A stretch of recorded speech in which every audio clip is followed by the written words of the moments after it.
Hello, people of the internet. Today we're going to talk about managing client expectations. How many times have you been in the middle of a project with a client and you're about halfway, 3/4 through, only to realize that the bid that you put in for that project is nowhere near the amount of time that you're going to need to get this project done? You had all these great ideas. The client had all these wonderful ideas. You guys are bouncing these things back and forth. You get about 3/4 of the way through the project, and all of a sudden you realize if you don't work 24 hours a day for the next 7 days, that project's not going to get done. So then you suffer, and your family suffers, and everything outside of work suffers because you're having to be in the office every single day of every single week just to try to make sure that this project gets done. That could be avoided. That whole process could be avoided. Sometimes mistakes happen, sometimes things break, sometimes you have all these thoughts and these things that you were gonna do, and you start going through it and things fail and renders fail and stuff like that, and that's one thing.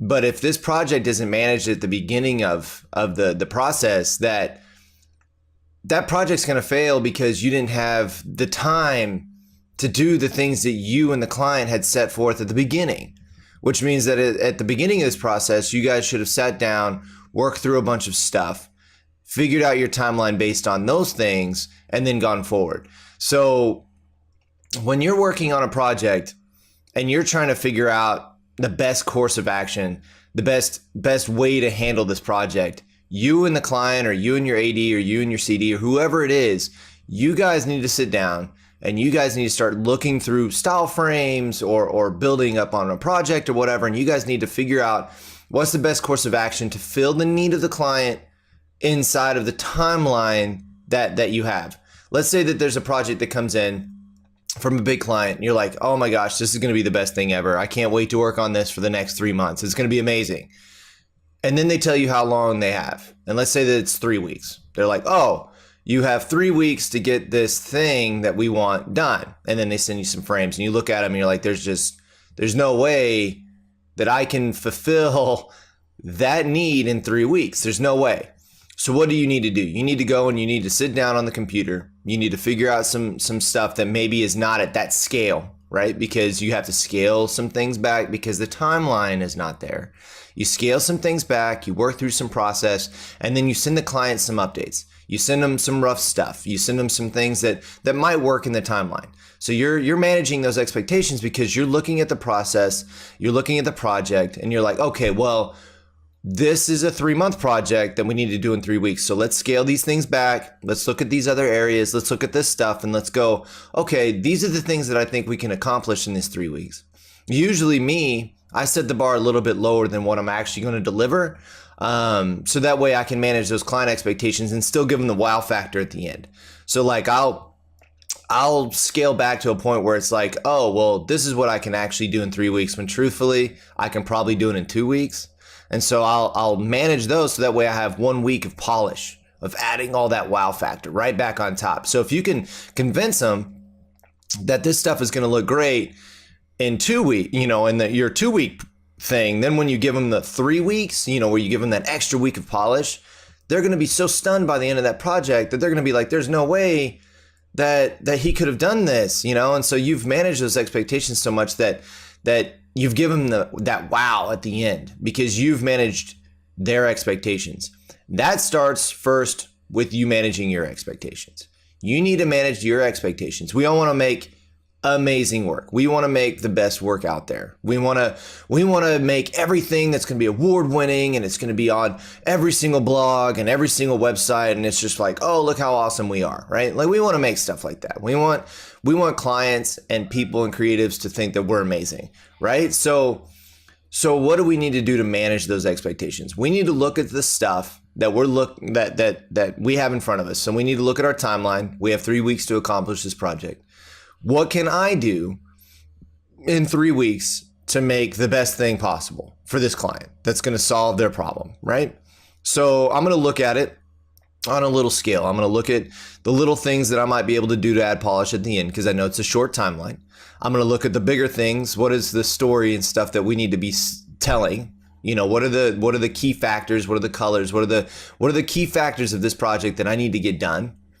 And I'm going to start developing some ideas that are very simplistic at first, so that way I know that I can get the project done. First, I need to get it done.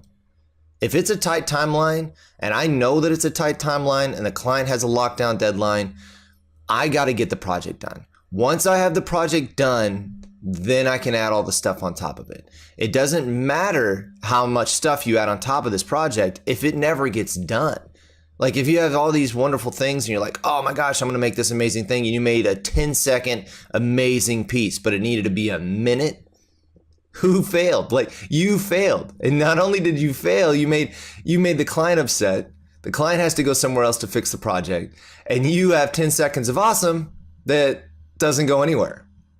So manage your expectations at the front. You need to look at the project, realize the things you might be able to do in the time that you have, and go, okay, let's finish these key areas and then let's add stuff on top of it and not be upset. Like if the project doesn't turn out to be the most amazing piece on the face of the earth, but the client's happy, that's a good win. That's a win. And then maybe you go back another time when you have some more time and you add all that polished stuff that you're thinking about. You're like, oh man, I'm going to make all this amazing stuff and I'm just going to put these pieces here and this piece here and I'm going to polish this thing up the way that I would want. And that's the director's cut, right? So then you have your director's cut and you put that out and you're like, oh yay, yeah, this is exactly what I wanted to do, right? But don't do that in the middle of the project, right?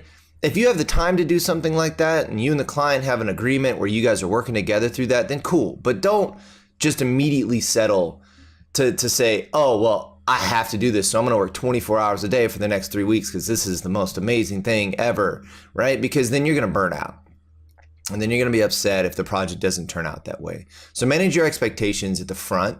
Realize what you can do in that amount of time and try to set that bar at a point where you know you can hit. And then when you go a little bit above it, then everybody gets excited. And it's the same way with the client. You need to undersell and overdeliver. Never tell them that you're going to be able to do something that you cannot do or that you're a little iffy about.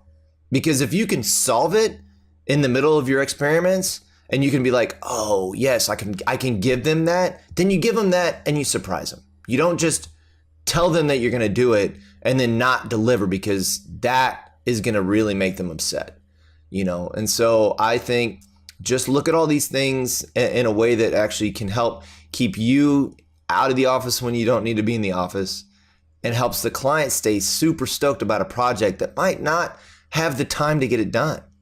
I hope this is a help. I know that I work through this process a lot, almost every single project. I mean, you're never going to have 3 months to work on a project that would take 3 months to work. Usually it's like you have 2 months in your mind that's going to take 2 months to get done, and they have 3 weeks.